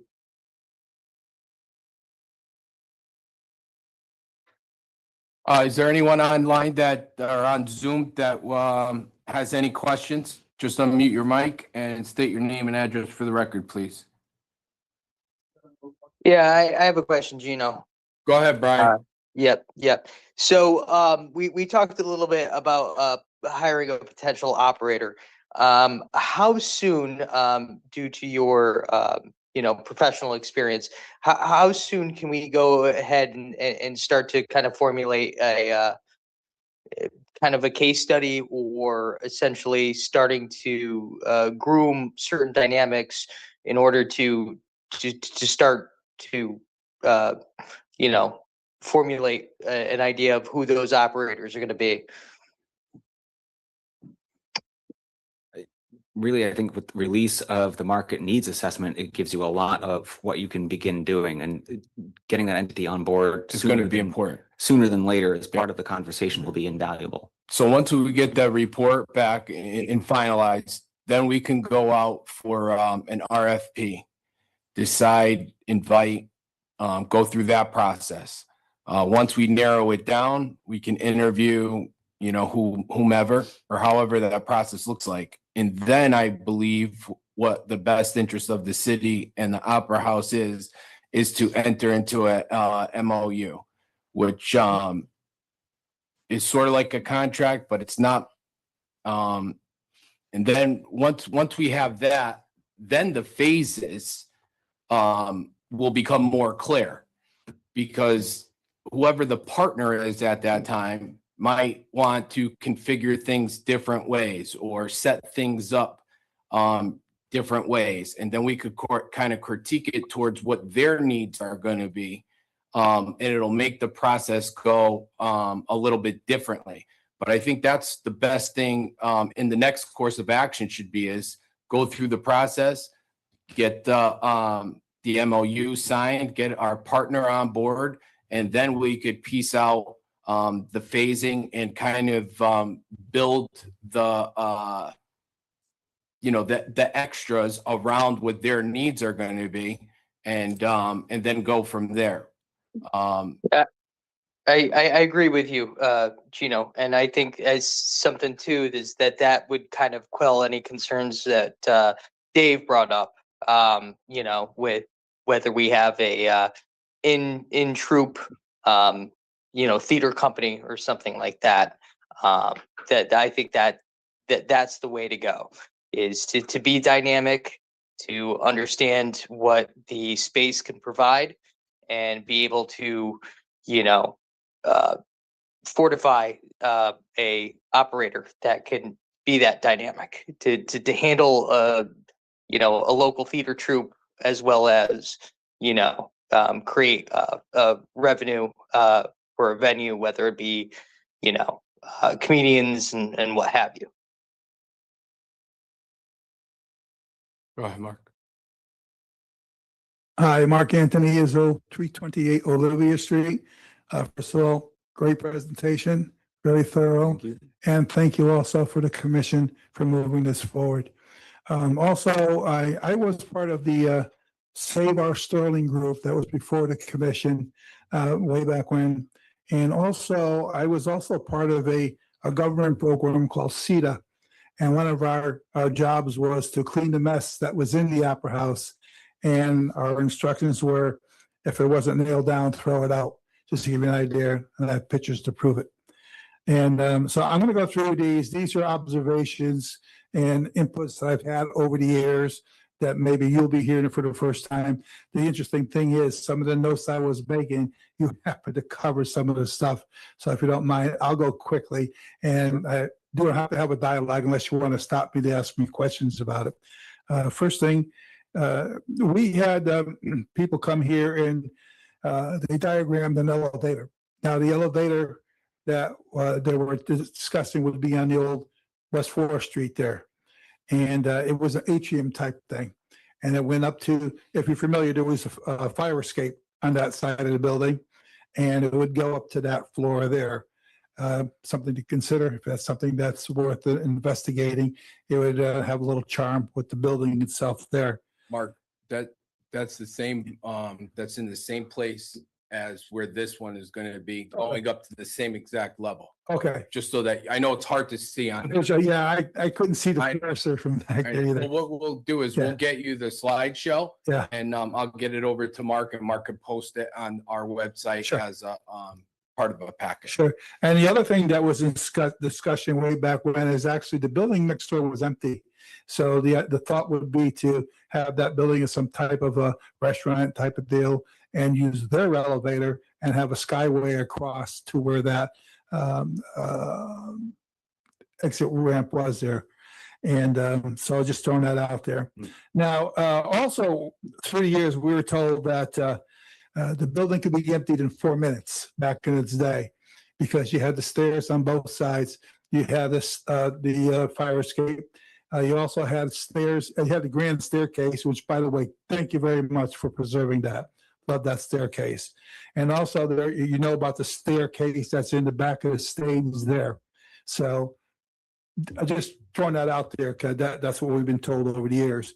And while I'm talking about that particular staircase, there's also there was a way where there's some boards up on the platform stage that can be lifted up, and they used to be able to lift things up right through the floor there. Just throwing out there in case you didn't come across that. Yep, just said that. And thank you. The grand staircase, thanks for preserving that. And again, emptied in 4 minutes. Cupola, there's 2 cupolas were actually replaced. The main cupola, and you can see the supporting structure that's underneath it now. Big beams there. There's also the center cupola, and that was also used for ventilation. Now, the last time I took a peek up there, and back in the day, I actually climbed in there. Ain't going to happen anymore for me. But there was a plywood, I believe it's plywood that's laid down, blocking that ventilation. Just throwing that out there in case you weren't aware that happened there. Again, I've been involved with the Opera House for years. At one time, I actually held the keys for it. Oh, yes, in the on the main orchestra level, if you're looking out into the audience, in the far corner where the fire escape was there, there's that door there, there's a room there. And we believe was a bathroom, okay? Maybe that's something that can be considered for concessions as well, or utilities, some type of utilities run from there. And the other thing is, I've always said that any seating in there should be comfortable seating. And I'm a big guy, like to be able to be comfortable there and to consider an armrest for each person instead of sharing them. It's just throwing that out there. Because if you're going to pay big price for a ticket, you want to be comfortable. Also, I'm sure you've been to the sub basement, and there's a furnace down there, and I believe that had the steam type of. I'm not familiar with that, but if you look behind the stage, you see all the piping that's there for the steam, and plus there's a couple of radiators throughout the building as well. Just throwing that out there. Oh, yeah, and you've probably seen this, but I'm just throwing it out there again. When you're on the orchestra level, you can see the outline of the former seatings that were there. Yeah. Okay, so just keeping that in mind if it falls into your floor design there. Lighting, rigging, and sound. I think, I'm not really sure where you were talking about putting that. And because if it's going to be behind the orchestra level, or there was also talk up in the upper level. The only problem with that is bringing the equipment up there, unless there's already equipment that's already in place for sound and lighting. Matt would probably know better than me on that one there. Oh yeah, this one is just, because I'm into preserving things. And under the stage there, you've seen the wall of historical pictures, diagrams, all kinds of things that there, if there's any way in the plans to consider about preserving it. However, that's not my expertise there, but something to consider, because as I said, we were told to throw everything out. Acoustics, and this is just an observation I had, and as I told you, I had the keys at one time. So what do you do when you have a stage like that? You sing. Okay, but I noticed one time when you come up the first level there to the orchestra level, and I happened to be singing there, your voice actually changes when you're there in the hallway, and when you walk into the room there, you can actually hear the acoustics change there. So if you haven't tried it, try it out. Did it change it for the better? Yeah, focus it nice and tight, no echoey like type thing there, for my opinion. I might try that then. Yeah. My singing is not too good. What you do though, when you're out there on in that area there, you just got to keep singing, but don't stop. You just have to. Then you can hear the change. Oh, don't do that to me. Yeah, this is an observation I had over the years when they say, well, what do you want to do there? I have a preference as the first show I'd like to see there, a big magic show, because nobody believed this would be pulled off. So this will really set them in their place. But when they ask, you can do on the stage. You can do it from graduations, business meetings, and et cetera, et cetera. Oh yeah, the other thing is with the fire suppression. Sprinklers, I saw the diagram for that, is and again, I'm not an expert, is a consideration of maybe halon for the stage area, so water kind of like ruins things. And again, don't have to have an answer, I'm just throwing out there as an observation. And thank you for your time. Thank you, Mark. Great job, guys. Appreciate it. Thank you. If there's anyone on Zoom that wishes to speak, you could just unmute your mic and we'll take you next. So just raise your hand and we'll get to you. Go ahead, David. Yeah, I just want to address the issue of the operating agreement. That's down the road. They're going to give us a number. We got to get that number. We're going to create the fundraising plan. Then we're going to create a master timeline for all of these phases and everything. And you got to start to build revenue in order to get to a point, and you got to know what you want the operator to actually do. So we have to come up with the job descriptions and stuff like that. Well, So that's your job. yeah, but that's what I'm But saying the is next job of the commission the operating is what we're agreement going for. is not first and foremost. It's down the road. Correct. And when we get there, we'll know. Right. But these guys are going to give us a game plan. Much better, much more in depth than I even had hoped it would be, although I saw your last report, which was great. So we got a lot of thinking to do. And we're going to do that as a team. And then we'll create a master fundraising plan and a master timeline for the phases and the construction to determine. And it'll be based on how fast we can bring the income in, because don't forget, the majority of the gifts that are going to be made to this are going to be made over a 5-year period for the payout. So what we use is called an intent to give form that was approved by the IRS, which is actually, you can collateralize it with the banks to put up the money to build the thing up front, which is you're talking about those phases. So once we get let's say somebody gives us $1 million and they signed the intent to give form, we can take that to a bank and use that as collateral for the construction financing. And if we can get the Community Reinvestment Act involved, we can get the construction financing or little or no interest. So that's all I want to say. Well, I was just answering the question to Brian, and we're kind of on a two-prong thing, you know what I mean? There's the commission, 501c3. So your job is coming up, and it's going to be quite intense, and you're just the man for it. So I hope you're ready. No, I'm not. But I'm going to fake it. Oh, thank you. That's the best answer I've heard.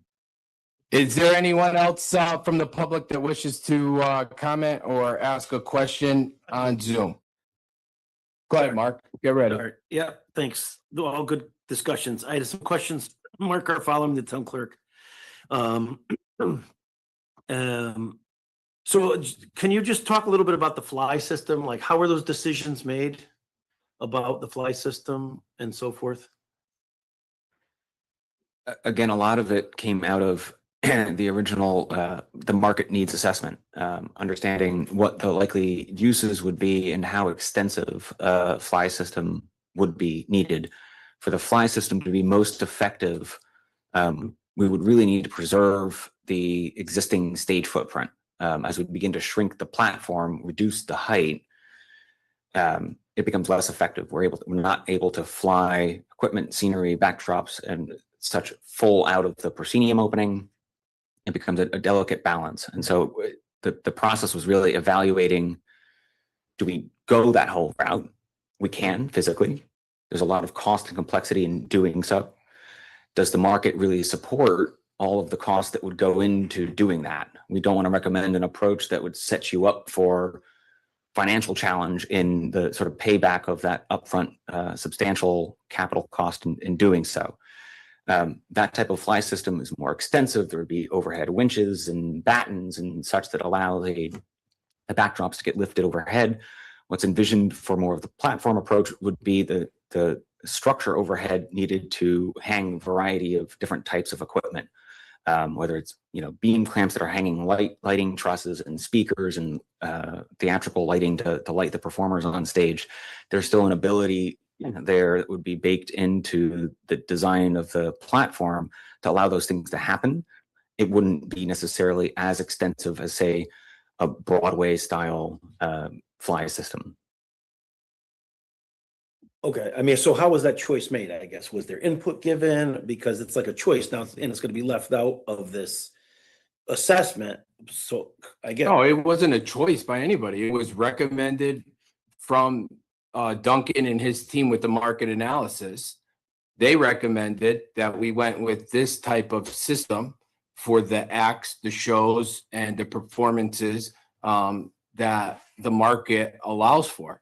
I mean, hold on a second. To be honest with you, we could put in whatever the city or whatever the entity wants to put in. This is just an overview of what the city hired them to do, to give us a market analysis on what the surrounding area and towns, are looking for. What would be the best route for this theater? In the past, other studies that we had tried to make this theater a Broadway theater, but the building is not set up for a Broadway theater. So when we asked them to do the study, they presented that the market, the surrounding area, where we are, ticket sales, and all of the things that go into the study, it spit out that this is the type of venue that the area and the market is looking at. So then they gave us what they just presented us with tonight, with some challenges in the way. And that's what we're presenting right now. But there's not been any discussion. Like, this is the first time we're seeing any of this. So I guess, was there the first time any of us are seeing? But was it input given in the meantime since it was started? We had to have the. I thought you were asking me. I'm sorry. We're trying to evaluate both scenarios as part of the study. So we're not trying to discount what the larger fly system would entail. That'll be part of the study, sort of the assessment of what all is involved in constructing that physically. We can have a cost assessment of what would be involved in doing so. And so again, we're not trying to lock in a specific direction by the end of the study. We're really trying to leave the wiggle room and the flexibility that it's a useful tool. So yes, the information shown tonight will be shared as part of the study, outlining what would be required to build the full fly system. That's not necessarily what we would recommend as the outcome of the study in the next step. We're not trying to withhold that information by any means, or the information that you would need to make that decision as you move forward. Well, I mean, to clarify, nobody ever said, no one ever, I never heard anybody say that it was going to be, that anybody even intended it to be a Broadway theater. Like nobody ever said that in the 30 years that I have had discussions about the Sterling Theater. So I mean, Well, like, the first study in 2002 was set up for a typical Broadway theater. It was set up I mean, for 300. maybe for full scale performances, but Yeah. nobody ever believed it was going to be like the equipment that they have on Broadway. It's like, doesn't That's really what the make first sense. market analysis stated in your No, design. But It said out of 365 days, they found that the theater would only have 164 show days. Because when you set up the scenes and the acts, if you sell tickets, you could only have 164 show days. I thank you. I appreciate that, being schooled in that. I get it. I'm just trying to understand, hearing this for the first time tonight without the benefit of seeing it physically. Like we talking about performance types, it was very limited. What you described was very limited. So I'm just trying to understand, like, is it just going to be concerts and comedy hours?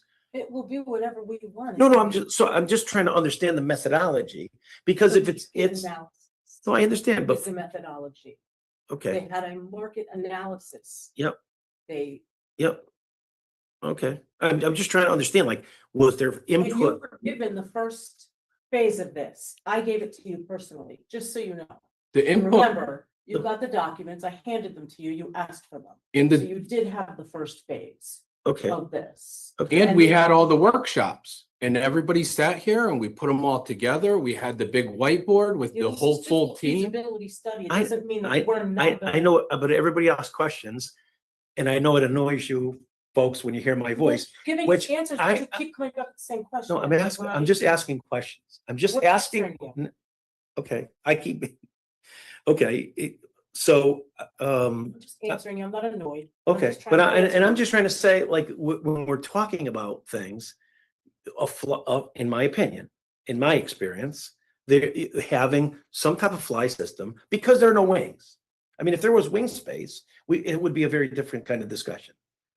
But I can't, I mean, I have to believe that there's some kind of system that would allow for modest scenery at this level in a house of 500 at whatever level of quality it is. That would be something that would be value added. And to one of my points was, Did you not say that? Let him go ahead. Let him what talk. Matt stated too, like the lighting, not all lighting comes from the stage, right? There's a need for lighting facing the stage. Right. And also too, like from a space perspective, is it, I mean, I saw what you said. I mean, and I always wondered if the third, what I would call the balcony, the third level, not the mezzanine, is that safe? Because the pitch, at least in its current format, is, as somebody that's not really, enamored with heights, it's pretty an interesting point. So is Right. that a better place for the sound and lighting board? It's just a question to get more orchestra seats. It's something that could be looked at, I guess. The other thing that I think that we should think about is the windows in the theater itself. I mean, the practical reality is there's no need for windows in there, because if you have a performance during the day, you want them, you need curtains or something to block the light. Otherwise, it's gonna take away from that, it's like a practical thing that you don't, because the natural light in there now is beautiful, but in the context of a performance, it doesn't really help, or you have to have some system for that. And then to echo Mark Anthony's point, I think that we have to make sure that the seating is comfortable and practical in that sense, and accessible in terms of that. And I think that the process has to be open to input from everybody. Like, so from people we like and people we don't like. This isn't not about who we like or who we don't like. This is about putting our adult hats on and separating whatever angst anybody has with each other toward a common purpose of renovating the theater. And it's an asset for the community. So, and I think that there have been some good points. And again, to Dave's point, I think we need to look at, the whole picture of this, because we have to play the long game, not the short game on it, even though it's been painfully long time, but still the long game will probably serve us better going forward. Well, we certainly are not trying to have in any way a closed process. We hear you. We started at the outset before we knew what the market need would be indicating, what the more extensive system would be.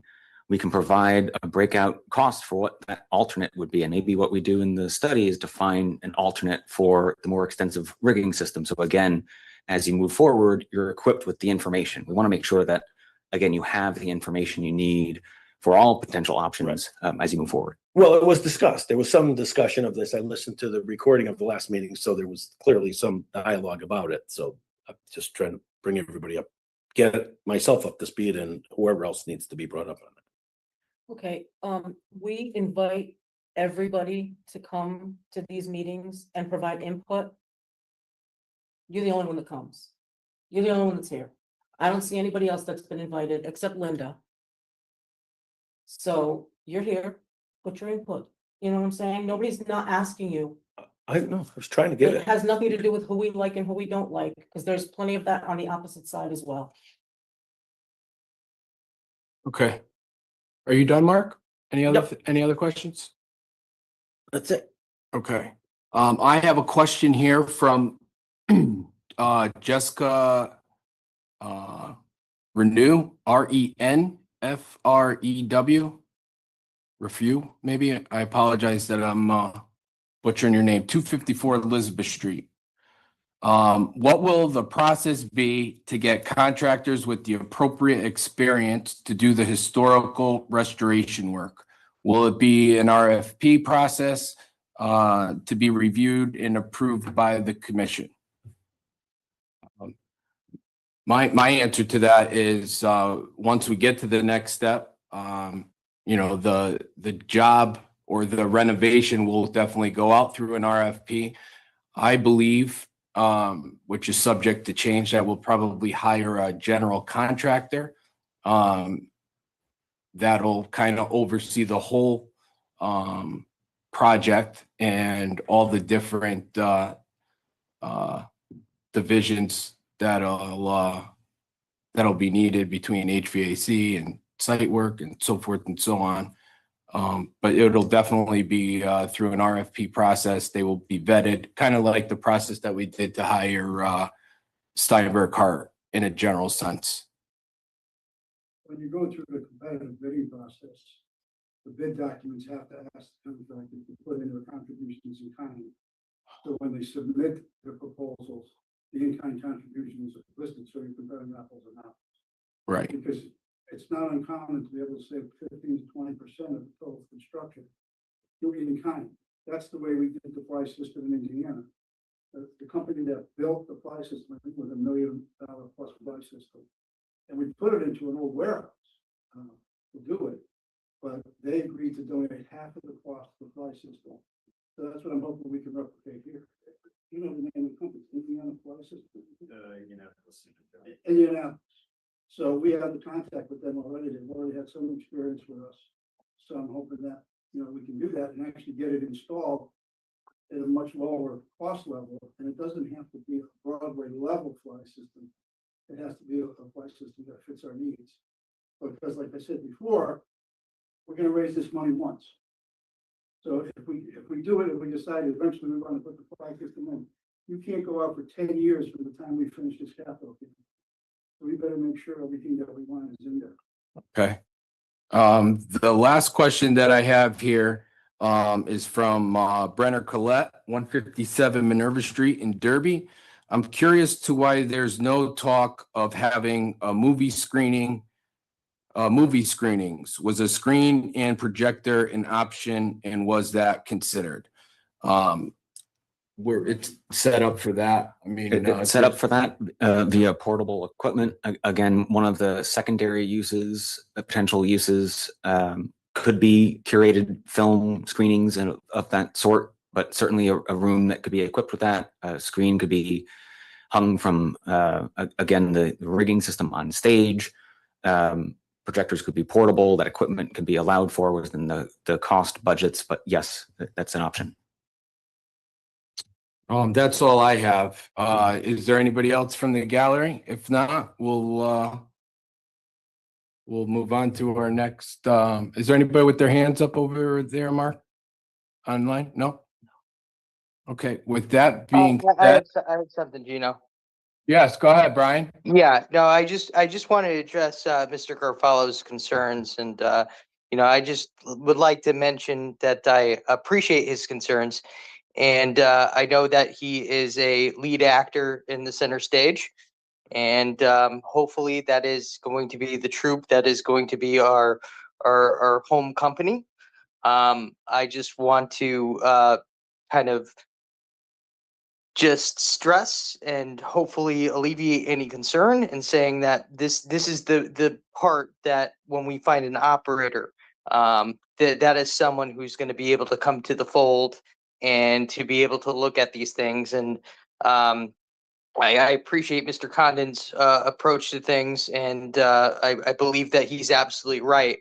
But yeah, so Mark, Mr. Garofalo, I just want to say that this is something that we take very seriously, and we hope that your troupe might be able to put on some shows, and we really want that as well. So I appreciate his input, and we just want to make sure that all parties involved are going to be able to be content and be happy with this further plan. Thank you, Brian. All right, we'll move on to number 7, new business. I have none. Dana? No? All right, we before we close, I just want to say to Evan, Steinberg Hart, Duncan, and the rest of the team for putting on this presentation and to getting us to the point that we're at right now. I know there's more work to do. I'm sure that Evan will go back and take the suggestions and all the information that was either asked or provided here tonight. We'll put some final touches on it. And once we get the costs back in, 30 days or so, we'll be back for the next update. But I just want to thank you and your team for where we are. And I don't know, but it's a lot of work, and I think you guys are doing a great job thus far. So thank you with that. Thank you. We'll move on to number 8, motion to adjourn at 8:13. So moved. Second, Second. Brian, all in favor? Perfect. Thank you guys so much. We'll see you guys next month.